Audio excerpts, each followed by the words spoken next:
British काल में भारत में शिक्षा का विकास। भारत में आधुनिक शिक्षा का जन्मदाता चार्ल्स ग्रांट को कहा जाता है। चार्ल्स वुड का डिस्पैच 1854 जो डलहौजी के कार्यकाल में हुआ, इससे भारतीय शिक्षा का मैग्ना कार्टा भी कहा जाता है। चार्ल्स वुड डिस्पैच के अनुसार पाश्चात्य शिक्षा का प्रसार, उच्च शिक्षा के लिए अंग्रेजी माध्यम और प्राथमिक शिक्षा के लिए जन भाषा तथा इसके तहत मद्रास, कलकत्ता और मुंबई में 3 विश्वविद्यालयों की स्थापना की गई।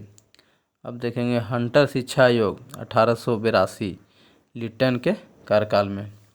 हंटर शिक्षा आयोग ने प्राथमिक शिक्षा को बढ़ावा दिया।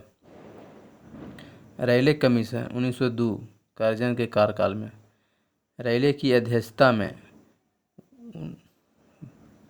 विश्वविद्यालय आयोग का स्थापना किया गया तथा 1904 में भारतीय विश्वविद्यालय अधिनियम पारित हुआ। सैडलर आयोग 1917, इसने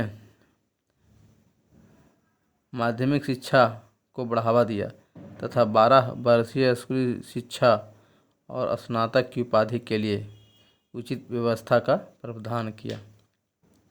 हर्टोग समिति 1929, इसका प्रमुख उद्देश्य था प्राथमिक शिक्षा में सुधार एवं केवल प्रतिभाशाली व्यक्तियों को उच्च शिक्षा का प्रावधान।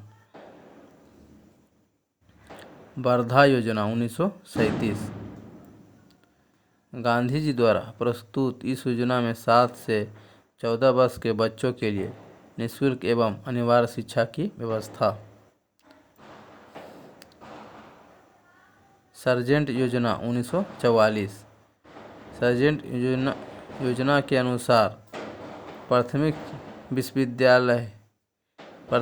विद्यालय एवं हाई स्कूल की स्थापना तथा 6 से 11 वर्ष के बच्चों को निःशुल्क शिक्षा। भारत के औपनिवेशिक काल में अधोमुखी निस्यंदन सिद्धांत शिक्षा के क्षेत्र से संबंधित था। इस सिद्धांत का अर्थ था कि शिक्षा समाज के उच्च वर्ग को ही दी जाए। इसे वर्ग क्षण की शिक्षा का असर भी कहा जाता था। डेक्कन एजुकेशनल सोसाइटी की स्थापना से कौन संबंधित है? तो बीजी तिलक। किसने भारतीय विश्वविद्यालयों में धार्मिक शिक्षा के लिए प्रबल रूप से वकालत की? तो मदन मोहन मालवीय। दिल्ली कॉलेज की स्थापना 1824 में हुई। 15 अगस्त 1906 को राष्ट्रीय शिक्षा परिषद की स्थापना हुई। राष्ट्रीय शिक्षा के क्षेत्र में सर्वप्रथम 8 नवंबर 1905 को रंगपुर नेशनल स्कूल की स्थापना हुई। 1781 में बरेन हेस्टिंग्स ने कलकत्ता में मदरसा की स्थापना की। इसके प्रथम प्रमुख नाजिन या मौलवी मुइज उद्दीन थे। इस मदरसे में फारसी, अरबी और मुस्लिम कानून पढ़ाया जाता था। इसके स्नातक ब्रिटिश राज में दुभाषीय के रूप में सहायता करते थे।